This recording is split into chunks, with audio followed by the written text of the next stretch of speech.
tá certo? Por favor, quero repartir com o irmão esse tempo. Eu quero repartir a palavra de Deus em alguns minutos com os irmãos, no Evangelho segundo São Lucas, no capítulo 22, e no versículo 47.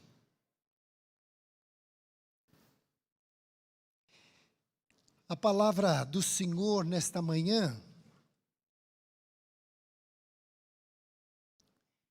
ela nos diz que a espada, ela é inútil. Olha o que diz o texto. Enquanto Jesus ainda falava, eis que chegou uma multidão, e um dos 12, que se chamava Judas, vinha à frente deles e se aproximou de Jesus para o beijar.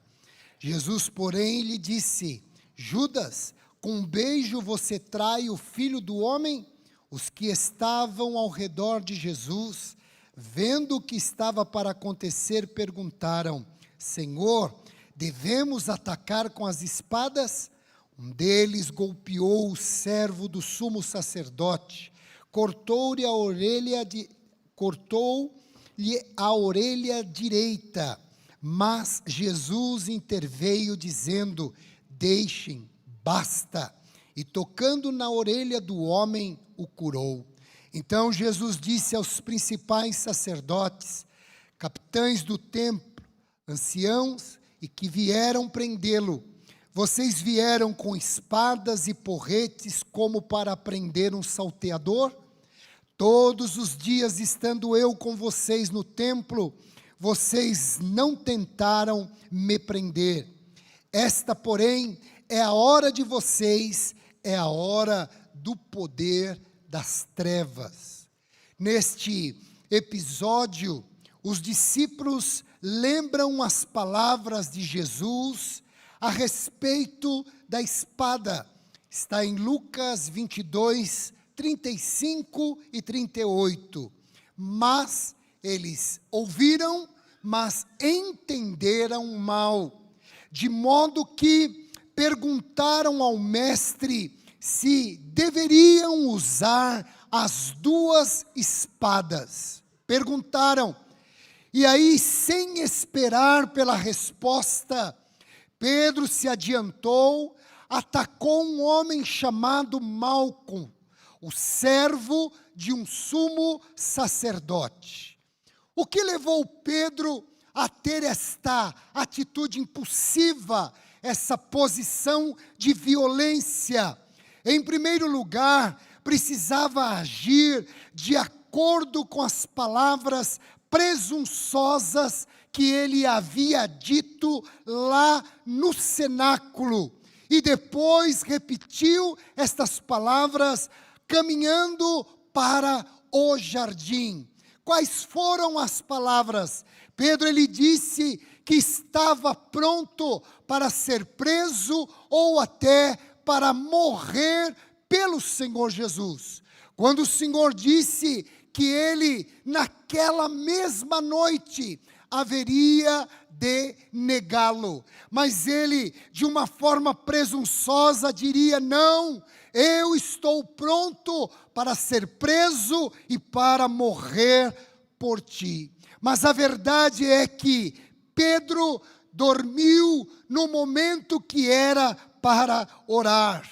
Pedro falou quando deveria ouvir e se vangloriou quando deveria temer. Agora lutava quando deveria se entregar, ou seja, fora do tempo. As coisas fora do tempo, as coisas que nós precisamos administrar, mas nós perdemos o time.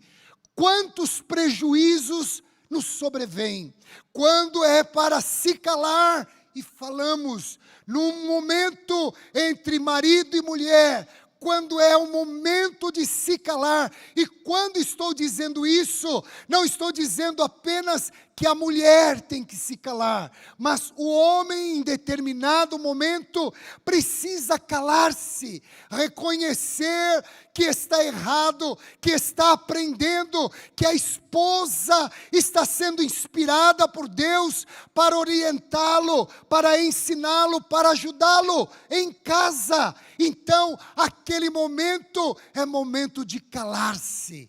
Não é momento da guerra, é o momento de entregar-se, é o momento de se deixar levar. A palavra de Deus diz que há tempo para todas as coisas debaixo do céu. Então, sensíveis a Deus, obedientes à sua voz, na hora que é para dormir, devemos dormir, mas na hora de levantar e orar, que nos posicionemos, porque o Senhor em sua bondade falará conosco, nos ensinará, nos orientará, porque obedecemos e estamos no tempo certo.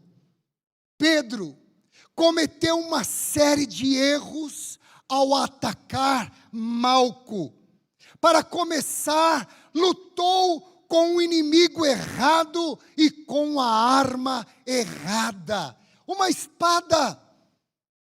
Será que na mente de Pedro ele esperava livrar o Senhor de toda aquela turba, aquela multidão que veio?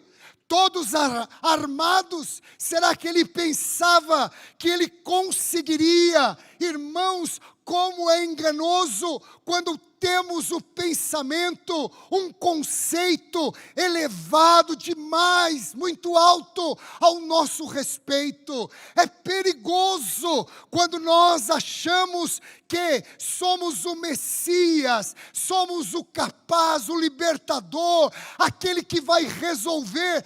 Que engano!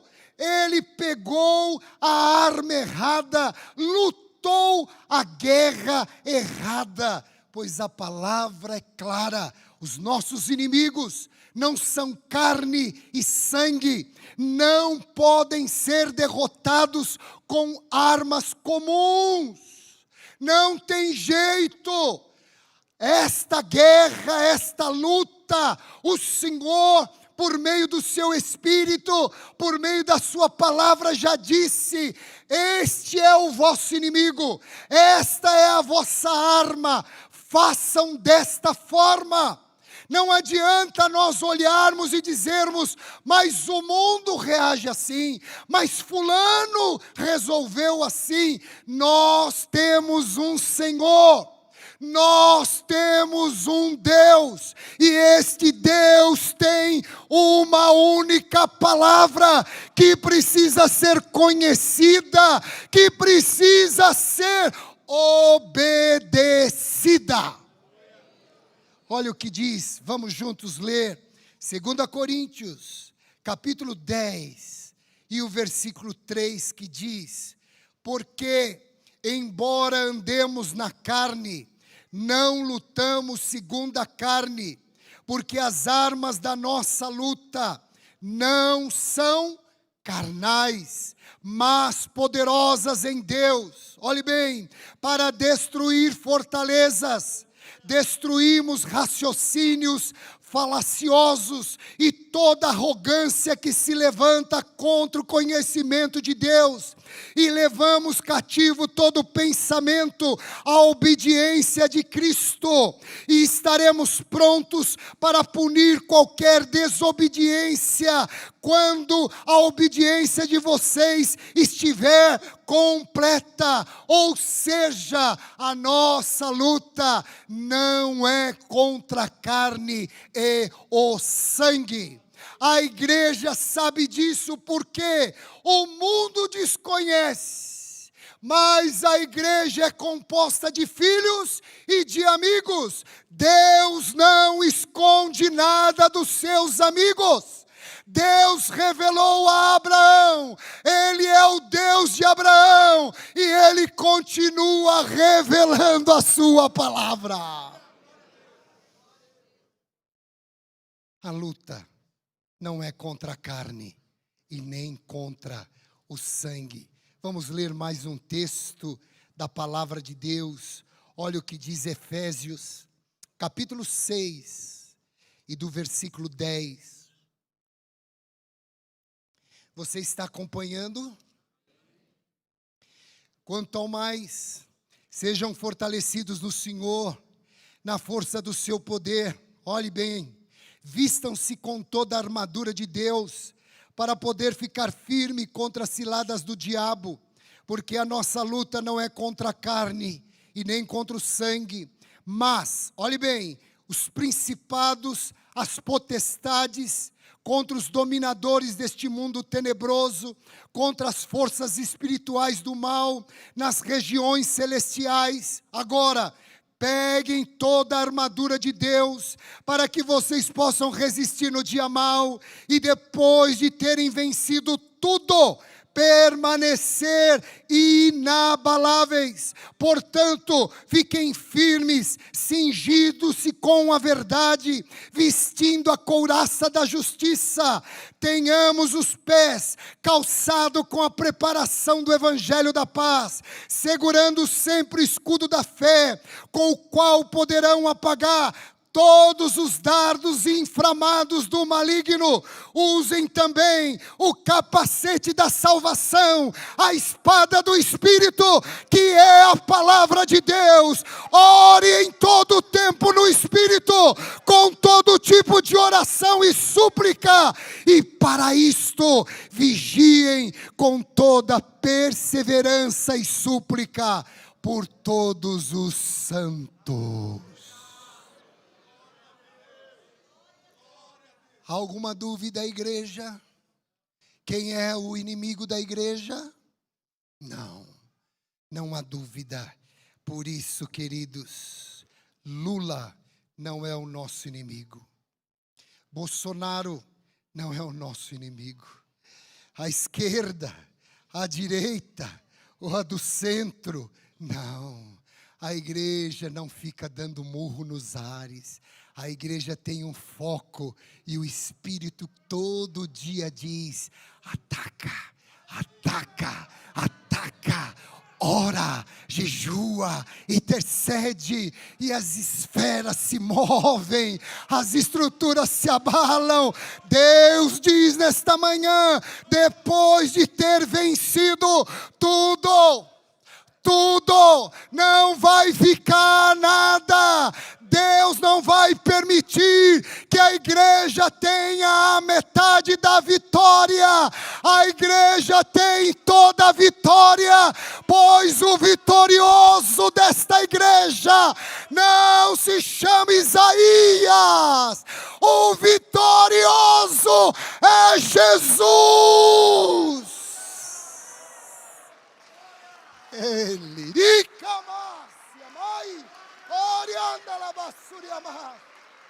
glória, é Ele,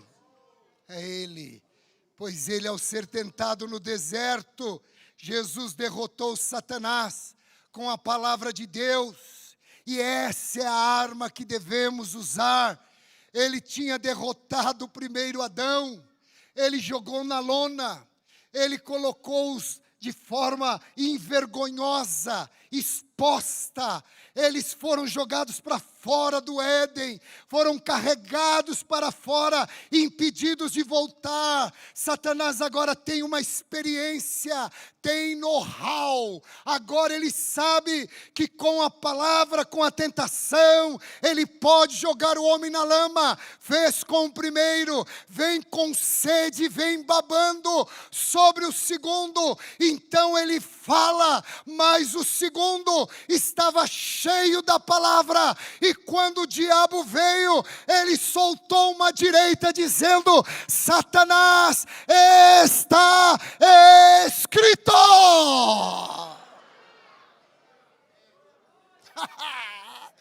O diabo saiu tonto, não pegou o número da chapa da carreta que passou sobre ele, porque o inferno sabe que quando a igreja se levanta, abre a boca e o Espírito fala, as fortalezas cedem, o reino é implantado e o nome dele é glorificado. Aplauda aquele que vive.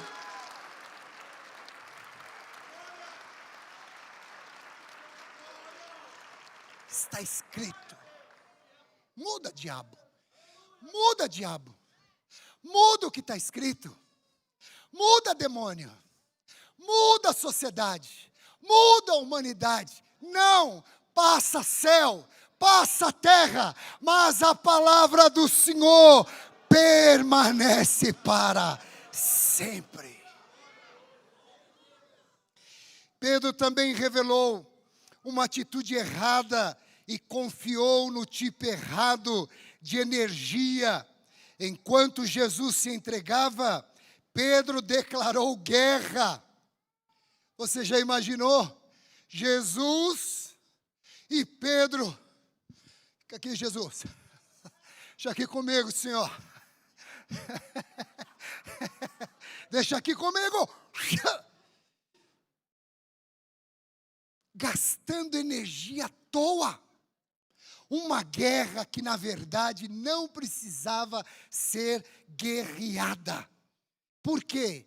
Porque Pedro confiou no braço da carne.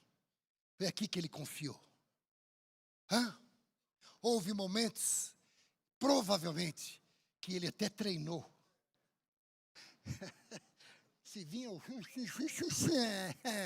Jesus, deixa que eu te protejo. Jesus não precisa desse tipo de proteção. Ele é o Senhor dos senhores. Sua abordagem, a situação não foi em nada semelhante ao caráter de Cristo. E aí serve de advertência a nós que hoje vivemos nesse tempo. O nosso modelo não é Pedro com a espada. O nosso modelo é Jesus, que se entregou nas mãos do Pai e nele confiou. Este mundo perdido pode proceder deste modo, mas não é assim que os servos de Deus devem agir. É típico de Jesus demonstrar graça quando os outros usam de malícia. Ele demonstrou graça para com Pedro ao repreender seu pecado de presunção e reparar o estrago que Pedro havia causado. Demonstrou graça para com Malco ao curar a orelha dele e graça para com o mundo ao entregar-se de forma voluntária e ir para o Calvário. Pois Jesus não veio para julgar, mas veio para salvar. Olha que coisa maravilhosa. A Bíblia mostra que o último milagre de Jesus antes da cruz não foi grandioso e chamativo. É bem provável que poucos homens presentes ali naquela noite sequer tinham ficado sabendo do que Pedro e Jesus fizeram. A turba era grande, era muita gente. Quem estava lá no fundo não viu tudo o que aconteceu aqui. Pedro cortou, Jesus pegou a orelha daquele homem, coloca no lugar, faz o milagre. Jesus poderia ter chamado 12 legiões de anjos, mas ele preferiu não fazer. Em vez de fazer um feito espetacular, realizou um gesto de amor, curando a orelha de um servo desconhecido. Pedro, a orelha, o sangue. Jesus foi e disse: põe a espada na bainha, Pedro. Basta, porque quem vive pela espada morrerá. Olha esse gesto, irmãos. Pegou, colocou no lugar. Esta mão que colocou a orelha no lugar, ele vira e entrega-se. E os homens prendem. Esta mão que fez tamanho milagre se coloca à disposição para cumprir a vontade de Deus. Por isso, terminando esta mensagem, é preciso decidir se passaremos a vida fingindo como Judas, lutando como Pedro, ou nos entregando à vontade perfeita de Deus, como fez Jesus. A escolha é nossa. Vamos passar a vida toda fugindo, fingindo, lutando guerras que não são nossas, ajuntando coisas que os ladrões roubam, que as traças corroem, destroem. Vamos passar nossa vida inteira fugindo de um chamado, de uma vocação, de voltar para Jesus, de recebê-lo como Senhor. Vamos passar a vida toda fugindo.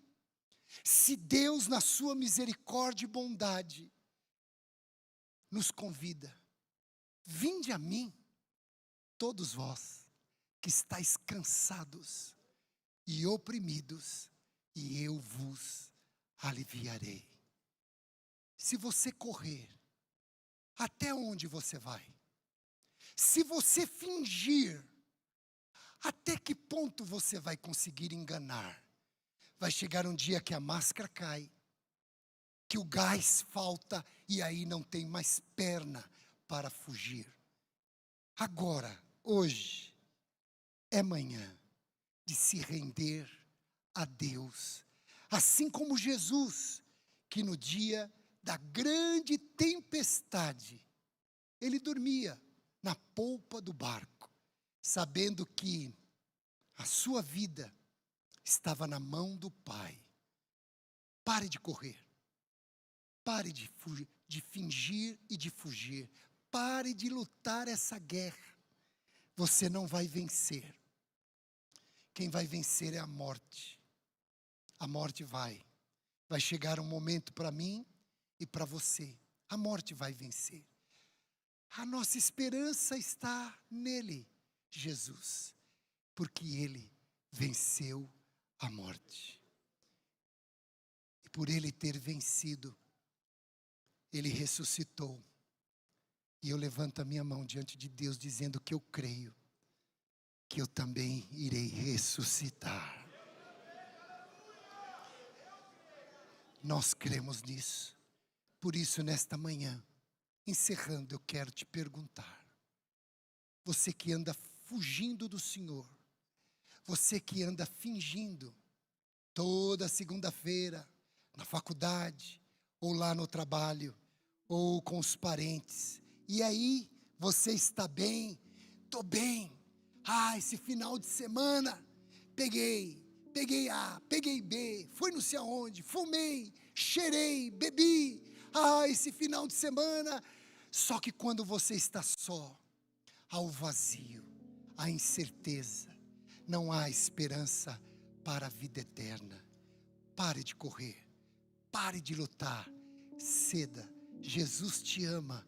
Vinde a Cristo. Ele pode ressignificar a tua vida, dar um sentido, dar um valor exato à tua vida. Ele pode. É isso que ele tem para te oferecer: vida e vida com abundância. Peço que a igreja agora, por favor, curve a sua cabeça. E nós vamos orar. Senhor, quanto é importante este momento. Este momento é eterno. Aqui se decide aonde vai passar a eternidade. Com o Senhor ou com o diabo no inferno, com os anjos decaídos. Ó Deus, aqui se decide, porque o que perguntamos, convidamos, não é mudança de religião, mas sim receber a vida eterna, que é Cristo, que está em Cristo. Eu pergunto nesta manhã, para você que está